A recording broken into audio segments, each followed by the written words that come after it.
Emily Harper stepped out of her car after a long shift at the hospital and froze. There, gleaming in the driveway, was a red sports car. Her younger sister, Jessica, leaned casually against it, grinning. "You like it?" Jessica called out. "I just picked it up today." Emily blinked. "Wait, where did you get the money for this?" Jessica shrugged. "From the family account. Mom said it was okay. I've got interviews coming up, need to make a good impression." Emily dropped her keys into her bag, a pit forming in her stomach. "You mean the emergency fund? The one I've been saving for my house?"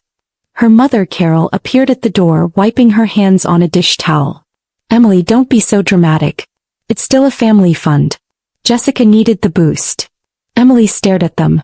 "You used my savings without telling me. That account was in my name. Where are you watching from today? Kindly hit like, comment and subscribe to this channel for more." That night, Emily sat at the kitchen table with her arms crossed, glaring at her parents. Her father, Bill, looked away while Carol kept stirring her tea. "I've been paying into that account for years," Emily said. "To get a down payment on a house. You drained it for a car." Bill finally spoke. "Jessica needs help, sweetheart. She's struggling to get on her feet." Emily let out a bitter laugh. "Struggling? She's had 4 jobs in the last year and quit all of them. I've been paying bills since I was 17. You always turn to me when things fall apart." Jessica rolled her eyes from across the room. "You've always been the favorite. You act like some kind of saint." "No," Emily said, voice steady. "I act like the only adult in this house." The next morning, Emily called the bank.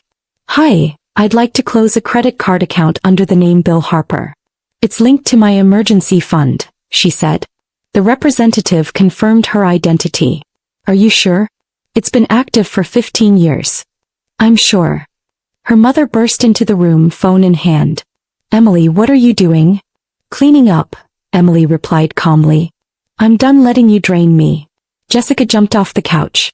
"You're punishing all of us over a stupid car?" "No. I'm protecting myself," Emily said. "And warning you now, when those credit cards stop working, don't come crying to me." She grabbed her bag and keys.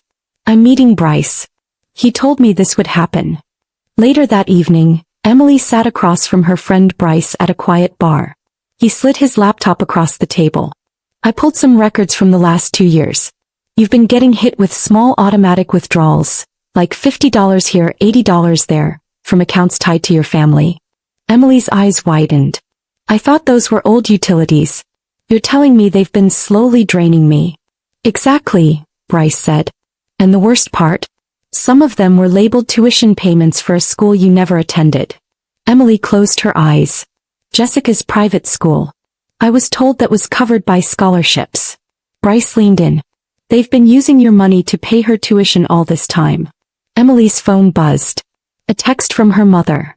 "Accounts frozen. Credit lines defaulted. What did you do?" Emily stared at the screen. "They're panicking now." Emily arrived at her parents' house to find chaos. Carol was pacing, Bill sat with his head in his hands, and Jessica's voice rang through the halls. "I can't believe they might take my car," Jessica yelled. "You mean the car you bought with stolen money?" Emily said, standing in the doorway. "Emily, please," Carol pleaded. "We didn't think it would go this far." "I warned you," Emily replied coldly.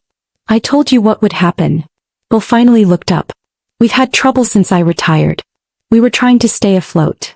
Emily crossed her arms. "Then you should have gotten help. Not stolen from your own daughter." Jessica stared at her. "You'd really let them take my car?" Emily met her eyes. "Yes. Actions have consequences." Emily stood in the living room, breathing heavily. Her parents watched her, uncertain. Jessica paced near the window. "I'm not your bank," Emily said. "I've worked 2 jobs for years to build that account. You treated it like a family purse." Bill rubbed his temples. "We were always going to pay you back." Emily scoffed. "With what? Dad, you have no pension. Mom, you spend more than you save. And Jessica hasn't held a job for more than 6 months." Carol tried to sound soothing. "We thought it was okay since everything is in your name." Emily's jaw tightened. "Exactly. In my name. That means the debt, the credit score damage, the fraud, it all lands on me." Jessica threw her hands up. "You always act like a victim." "No," Emily said, picking up her bag. I'm done being a victim. I'm being a survivor. Back in her apartment, Emily texted Bryce. They know. It's bad. Bryce responded instantly. You good? Want me to come over? A knock at her door came minutes later. It wasn't Bryce. It was her neighbor Eliza holding a USB drive. You'll want to see this, Eliza said. I caught this on camera earlier. Emily plugged it into her laptop and watched in silence. Footage showed a tow truck dragging away the red sports car as Jessica screamed at the driver. She said she'd call the police on the repo guy, Eliza added. Emily let out a breath.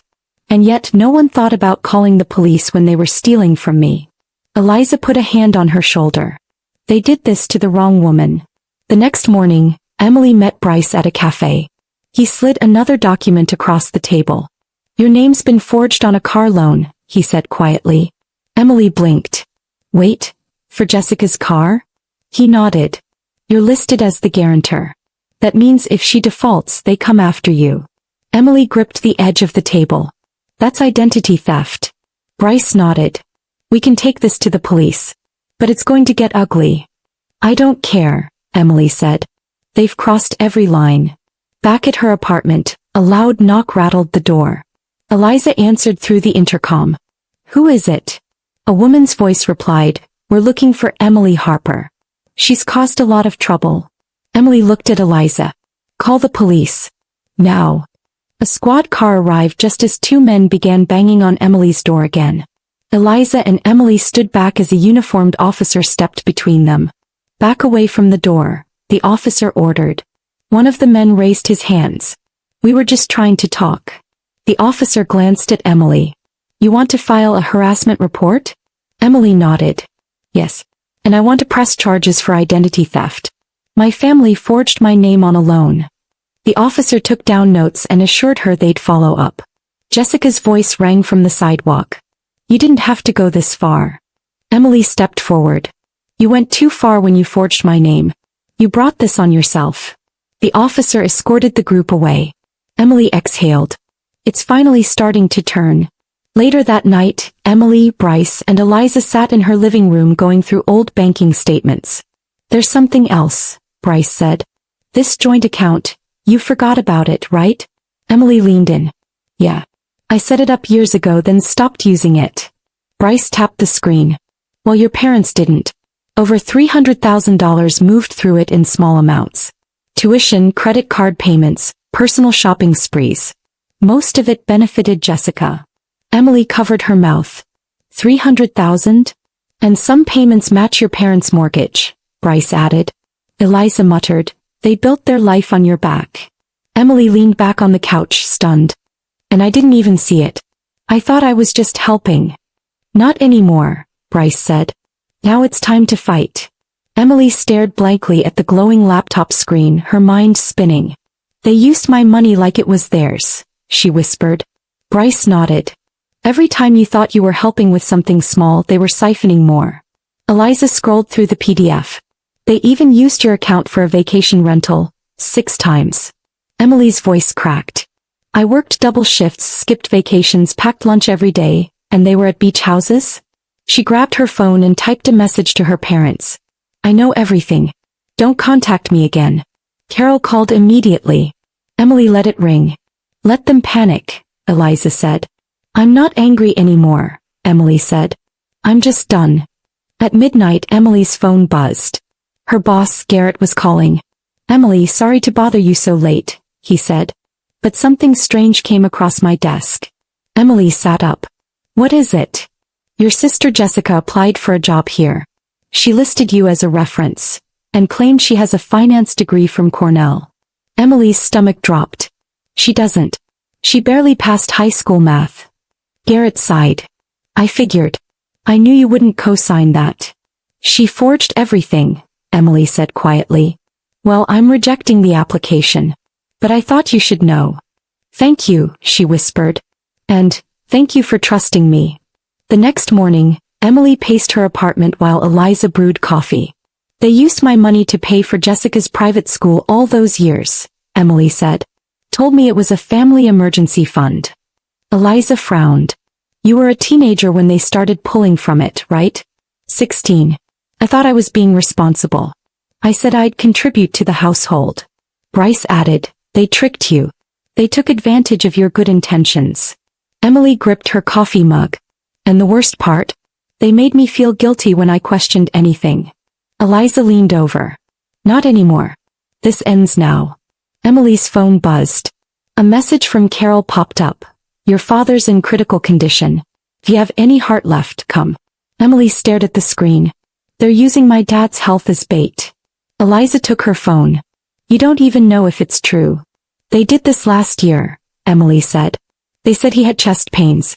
He was golfing the next day. Bryce added, they know you care. That's their weapon. Emily bit her lip. I'm tired of being manipulated. Another message came through from Jessica. If Dad dies, it's your fault. Emily exhaled. This is emotional blackmail. Emily sat on her balcony, phone in hand. She typed slowly, don't contact me again unless it's through a lawyer. Then she blocked the numbers. One by one. Eliza sat beside her, handing over a folder. This has everything for the police. Bank statements, forged documents, signatures. Emily flipped through the pages. It's so much. Years of it. Bryce appeared with his laptop. We should go to the station today.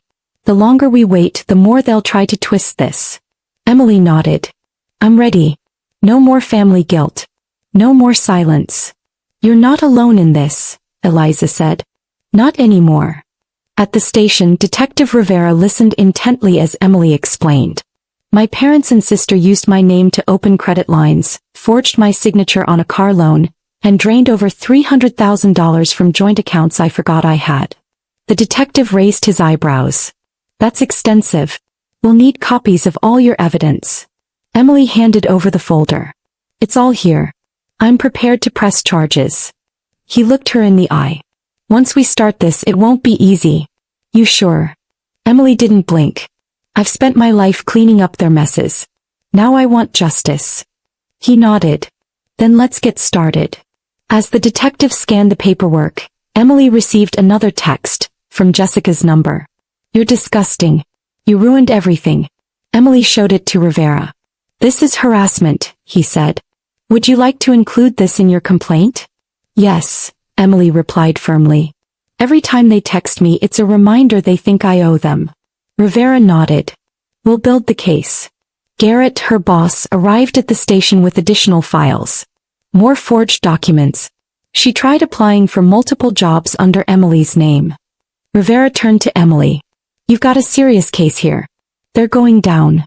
After filing the report, Emily stepped out into the sunlight with Bryce and Garrett. Do you regret it? Garrett asked gently. No, Emily said. I regret not doing it sooner. Her phone buzzed again. Another message from her father this time. You were supposed to protect this family. She blocked his number without reading more. Bryce offered her a bottle of water. You okay? I'm more than okay, she said. I'm free. He turned to Garrett. Thank you for believing me at work. A lot of people wouldn't. Garrett smiled. You've got integrity. That's rare. And it's noticed.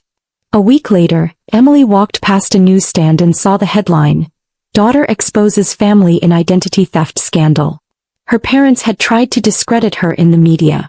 Her mother claimed mental illness. Her father claimed misunderstanding. Bryce tossed the paper aside. Classic deflection. Emily's aunt called crying. Emily, how could you embarrass us like this?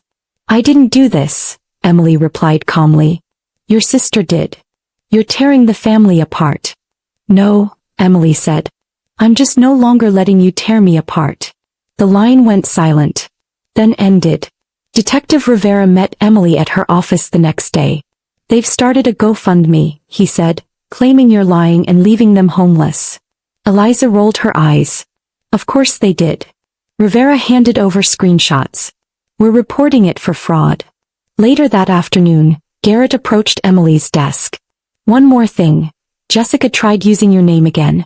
She applied for a job using your credentials. Emily stared at him. Even after being exposed? He nodded. She doesn't stop. But you're not responsible for her anymore. Emily straightened her shoulders. Good. Because this time I'm not letting it slide. Later that week, Emily was called into the boardroom. To her surprise, the full executive team was present.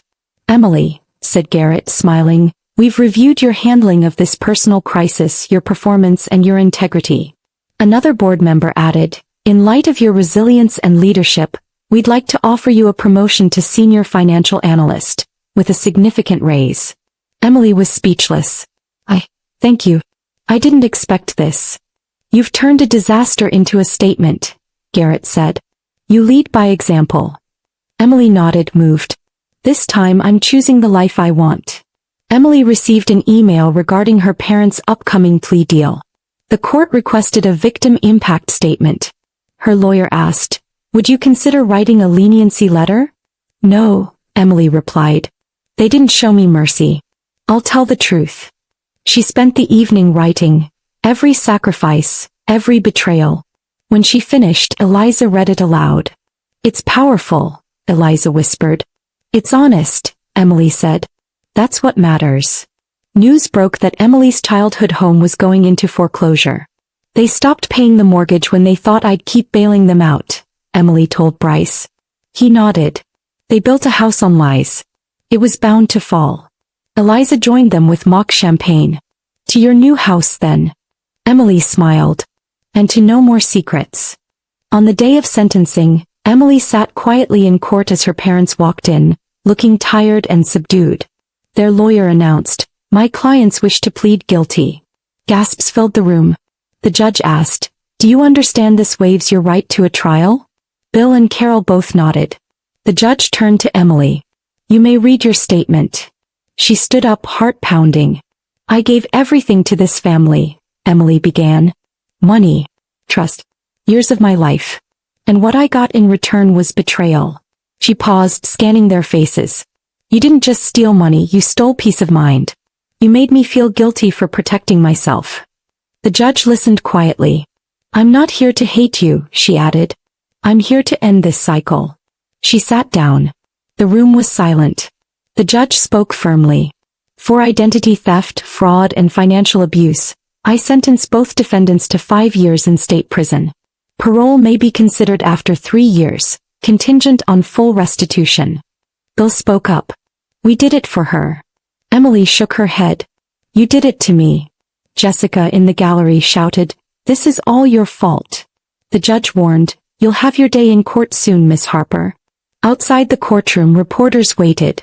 Emily ignored them, but one shouted, "Do you regret turning in your family?" She stopped and answered, "I regret trusting people who didn't deserve it." Jessica tried to rush toward her, but security blocked her. Carol cried, "We were just trying to survive." Emily replied calmly, "So was I." Emily watched from the steps as her parents were handcuffed and led into a prison transport van. Sydney, silent for the first time, stood alone. Eliza whispered, "That's the face of someone who ran out of excuses." Emily turned away. "Let's go home." The keys to her new house jingled in Emily's hand. Sunlight poured through the windows. "It's quiet," Eliza said, walking through the kitchen. "It's safe," Emily replied. Bryce joined them with boxes. "You earned this." Emily nodded. "I built this life, brick by brick." A news alert popped up on Emily's phone. Jessica Harper sentenced to 3 years for identity theft. "She followed right behind them," Eliza said. "Choices have consequences," Emily replied. "And you made the right ones," Bryce added. That evening Emily's phone rang. Carol's number flashed. Eliza hesitated. "You sure?" Emily answered. "Emily, I'm sorry," her mother's voice cracked. "Are you sorry for what you did or sorry you got caught?" Emily asked. "Both. I don't have anywhere to go when I get out." "That's not my responsibility anymore," Emily said. And hung up. Bryce handed Emily a glass of wine. "You okay?" She nodded. "I'm tired, but I'm clear. For the first time. No more guilt. No more guilt." Outside, the sun dipped low, casting golden light through her windows. "I'm finally home," she whispered. "Detective Rivera visited one last time. They tried to claim you orchestrated it all. Judge threw it out." Emily nodded. "They'll never stop trying to twist it. But they can't touch you anymore." "I know," Emily said. "Because I'm not looking back." Online, a cousin posted, "She destroyed her family for money." Emily scrolled past it. "Let them scream into the void." Eliza added, "They didn't build anything. They just took." "Not anymore," Emily said. "I own this chapter." Weeks later, friends gathered for Emily's housewarming. Laughter filled the rooms. Music played softly. Garrett raised a toast. To courage. To Emily. Everyone clapped. Emily smiled. To rebuilding. On my own terms. Emily received a call from a financial security nonprofit. "We'd like you to speak about your experience." She hesitated. "You want me to go public?" "Yes. To help others like you." Emily agreed. It's time people heard the truth. At the conference, Emily stood before a packed room. Financial abuse doesn't always come from strangers. Sometimes it's family. Heads nodded. "I learned the hard way that love isn't permission to be exploited." Thunderous applause followed. Emily smiled. "And I'm not afraid anymore." After the event, Emily walked through the city with Eliza and Bryce. "Do you think they'll ever change?" Eliza asked. "Maybe," Emily said. "But I don't need them to. I've changed." She looked up at the sky. "I'm finally living." At home, Emily stood by her front window, sunlight warming her face. Eliza laughed from the kitchen. Bryce unpacked takeout. Peace settled over her like a blanket. The past was behind her. Her future was hers alone. And for the first time in her life, Emily Harper felt whole. Moral lesson. Just because they're family doesn't mean they have the right to your trust, your money, or your peace. Set boundaries, seek justice, and never apologize for protecting yourself.